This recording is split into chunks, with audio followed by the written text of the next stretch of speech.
E hoje nós estamos recebendo aqui no RCN Notícias os professores do curso de Administração da Universidade Federal de Mato Grosso do Sul, campus de Paranaíba, os doutores Wesley Ricardo de Souza Freitas e Odirley Fernando Dalmoro, que vão esclarecer sobre a formação e os objetivos do CODEPAR, que é o Conselho de Desenvolvimento de Paranaíba.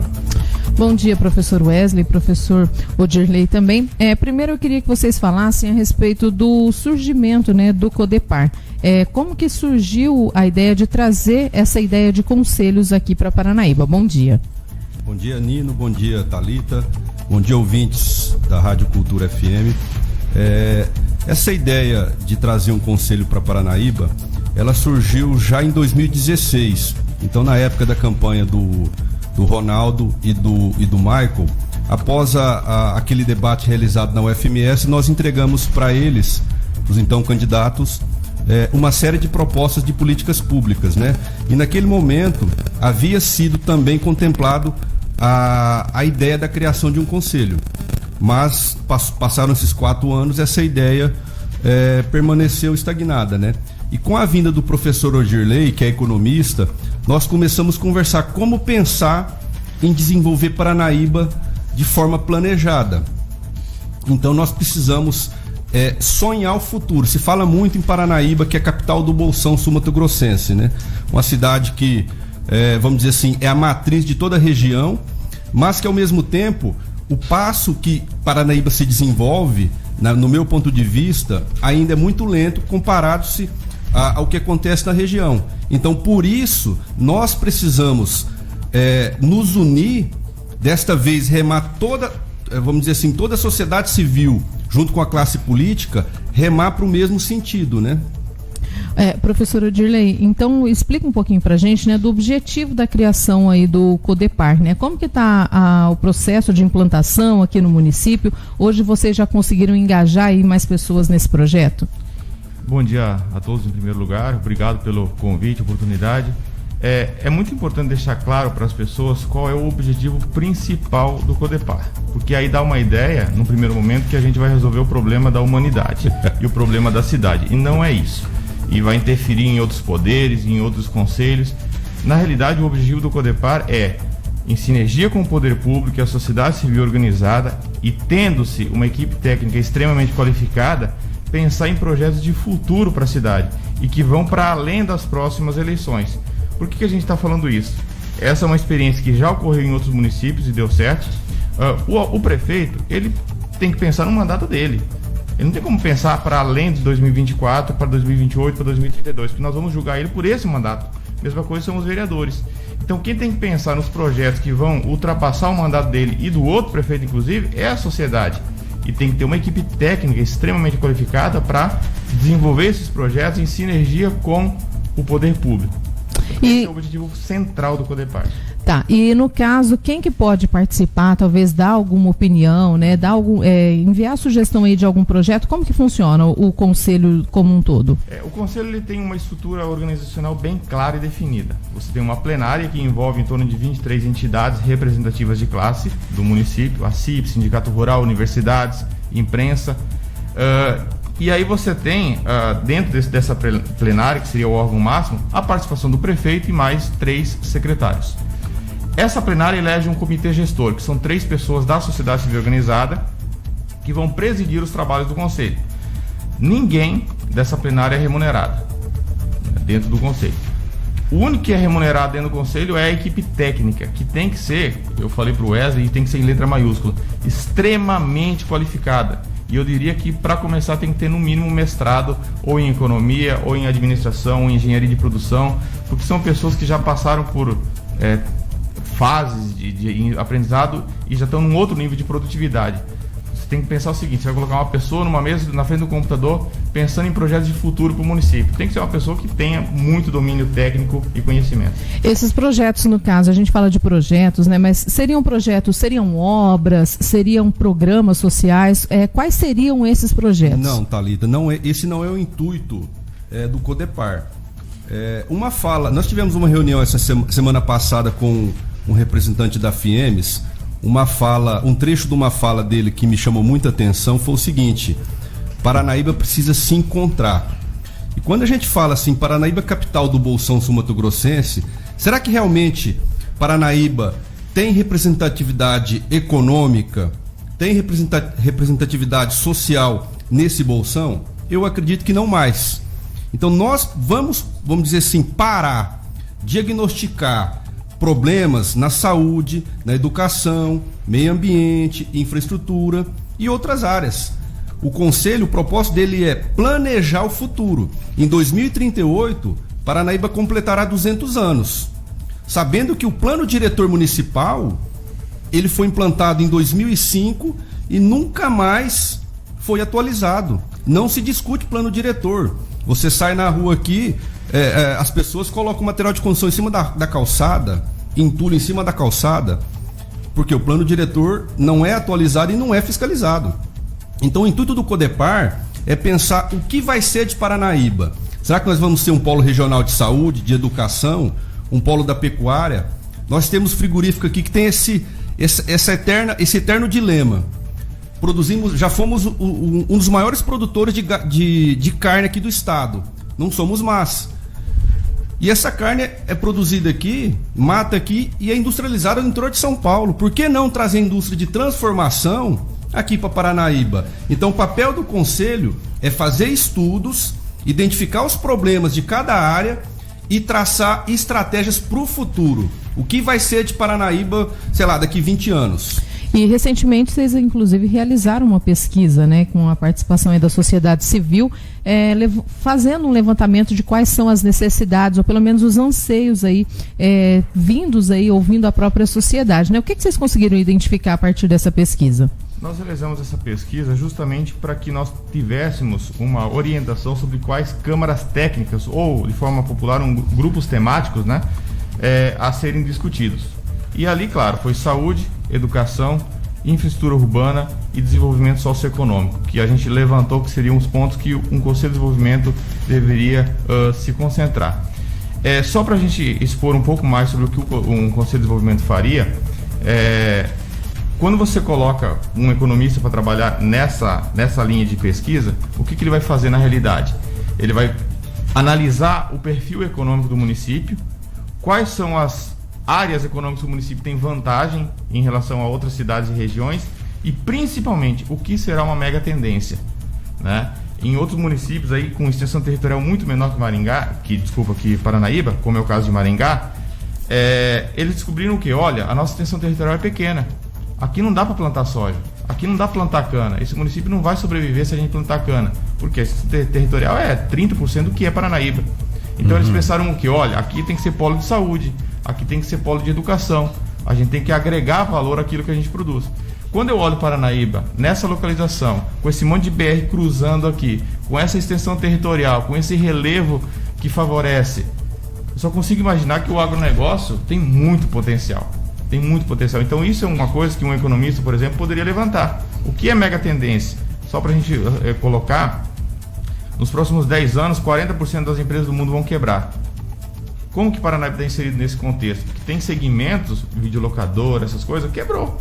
E eram empresas que geravam emprego, né? Então, essas coisas estratégicas que um Conselho de Desenvolvimento tem que fazer.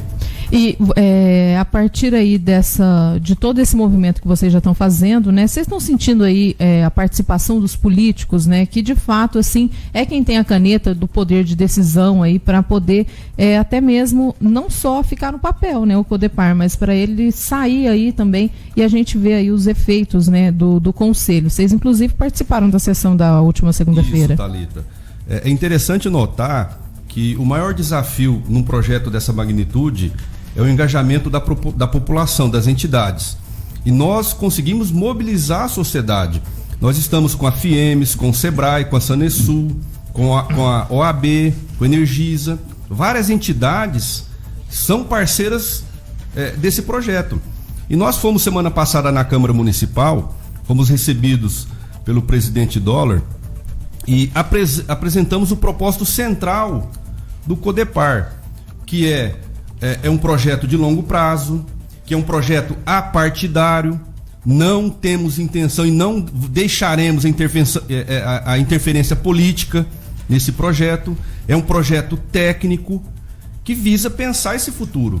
E nós percebemos na Câmara Municipal que, a partir do momento que os vereadores entenderam qual é o propósito do Codepar, que não vamos interferir no dia a dia do Legislativo, não vamos interferir no dia a dia da Prefeitura, não vamos fiscalizar a licitação, nós conseguimos também o apoio dos vereadores, né? Só para acrescentar, essa questão da interferência política que o Wesley comentou, ela é extremamente importante, a gente tem que bater nessa tecla, né? Dentro de um Conselho de Desenvolvimento, as únicas figuras políticas que devem participar é o prefeito e mais os seus 3 secretários. Os demais integrantes, e assim funciona em outros lugares que os conselhos vão para frente, os participantes não têm vínculos partidários. Não tem nenhum tipo de vínculo partidário.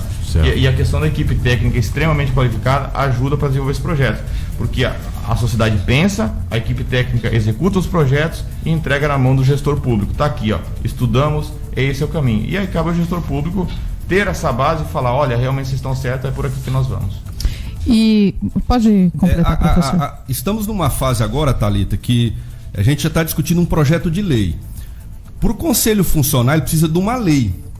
E nós vamos reunir agora com o prefeito Marco, agora no mês de março, para discutir detalhes dessa lei e para apresentar para o prefeito como que vai ser esse funcionamento desse Codepar. Como Paranaíba, no longo prazo, ela pode ser beneficiada num estudo, porque nós, na verdade, vamos estudar Paranaíba. Nós vamos diagnosticar problemas que, às vezes, no cotidiano você não consegue perceber. Nós vamos tentar identificar as causas dos problemas macros de Paranaíba. O Odilei comenta muito, né? É uma frase de planejamento estratégico. Se a gente não sabe o nosso futuro, a gente precisa construir esse futuro. Se a gente não sabe o nosso propósito, o que a gente quer, a gente não tem o que fazer. A gente vai esperar as coisas acontecerem do destino. Então, por que não pensar na construção desse futuro? Eu falo que Paranaíba é uma cidade tão abençoada que tem 2 universidades públicas. São Carlos não tem, uma federal e uma estadual. Aliás, São Carlos tem. Ribeirão Preto não tem. São José do Rio Preto não tem. Araçatuba não tem. Então, um entorno de 400 quilômetros, a única cidade que tem uma federal e uma estadual é Paranaíba. Então, precisa se aproveitar essa leva de doutores que tem aqui. Eu acho assim, para a gente poder explicar, às vezes o pessoal que está em casa acha que é uma coisa muito burocrática, né? É um processo de autoconhecimento da cidade, né? Como você aí, adolescente, né, que está em casa, que eu vou fazer da minha vida agora, né? Só que Paranaíba já está aí, como você mesmo disse, em 2028 vai fazer 200 anos e até agora não encontrou a sua matriz econômica, né? Não sabe aí aonde que deve fortalecer, né, para o município poder desenvolver. A gente fala muito da questão aqui de municípios próximos, né, como Costa Rica, né, como Chapadão do Sul, que aí se descobriram no agronegócio. Mas eu acredito que Costa Rica já tem aí essa questão dos conselhos, né? E é um parceiro muito forte da prefeitura, né? E é importante salientar também, como disse o professor Wesley, que a gente não conhece o nosso futuro, nós temos que construí-lo. Nós conhecemos muito pouco do nosso presente, mas o nosso passado a gente sabe. E o professor Wesley bem notou que o plano diretor é de 2005. Então, o que está faltando? A gente tomar realmente uma atitude que deva ser tomada para que o nosso futuro seja, no mínimo, esperançoso. Sim, e com certeza garantido. Isso. Eu e o professor Wesley, nós nos debruçamos muitas horas nesse tema aí, estudamos, nós tivemos inúmeras reuniões com outros conselhos de desenvolvimento para entender o que eles já fizeram, justamente para não cometer os erros que eles cometeram. Então nós tivemos muito aprendizado, documentamos tudo isso. Você comentou o caso de Costa Rica. Costa Rica ele tem conselhos, mas são conselhos mais fiscalizadores, né? Então não é o que nós queremos fazer aqui. O objetivo do Codepar não é substituir o que os outros conselhos já fazem, que são questões do cotidiano, né? E quando eu reitero esse ponto, quando a gente fala da questão política, eu costumo dizer o seguinte: se você quiser reclamar do prefeito, vai nas rádios, vai nas redes sociais, Vá lá na prefeitura, faz um protesto na rua, entra no partido político, vá na Câmara dos Vereadores. Não é dentro de um conselho de desenvolvimento que a sua vontade vai ser atendida. Então a gente tem que colocar pessoas com espírito empreendedor dentro de um conselho de desenvolvimento, com visão de futuro e com trabalho. É assim que as coisas se resolvem, né, Wesley? É com trabalho. Por isso tem que ter a equipe técnica para fazer isso e com extrema qualificação. A partir daí nós vamos ter elementos para ajudar o gestor público a construir esse futuro. Você gostaria de fazer mais alguma colocação, Thalita, antes de nós encerrarmos? Não, da minha parte não. Professores, fiquem à vontade para as suas considerações finais, e a nossa torcida é para que tudo caminhe exatamente como foi programado. Isso, Nino, nós estamos trabalhando nesse sentido.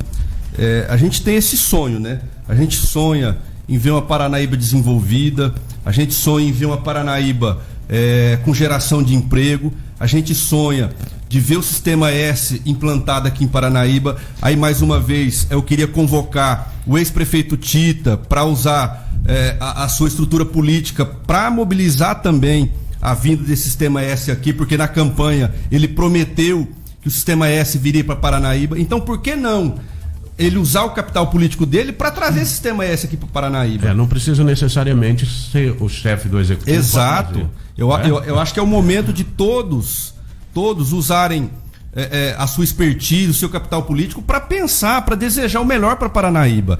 Eu falo que nós temos um momento hoje que nós conseguimos o mais difícil, que é mobilizar as entidades a pensarem, a remarem para o mesmo caminho, coisa que há 40 anos eu vivo em Paranaíba, eu não percebia isso.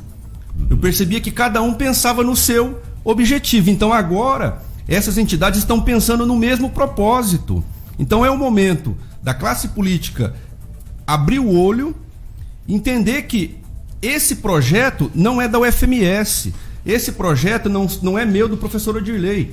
Esse projeto já é uma semente da sociedade. Eu estava comentando com o professor Odirley, não dá pra gente voltar mais atrás. É daqui para frente. E esse daqui para frente é só avanço, é só evolução. E vai depender muito da vontade de cada ente participativo. Porque se não tiver essa vontade, esse desejo das coisas melhorarem, as coisas não vão acontecer. Professor Odirley. Só para pontuar uma questão importante do que o Wesley comentou, quando nós tivermos as próximas eleições a prefeito aqui, o que vai acontecer? É como acontece em outros conselhos. Nós vamos chegar, colocar todos os candidatos lá no anfiteatro da universidade e mostrar o que o Codepar fez, os estudos que foram realizados, o que está planejado para Paranaíba para os próximos 20 anos. E vamos dizer, nós vamos lidar os próximos 4 anos. Você está disposto a incorporar essas metas ao seu plano de governo? É muito importante deixar claro isso, porque aí dá a impressão que a gente quer mandar em cada vírgula que o prefeito vai fazer. Absolutamente não.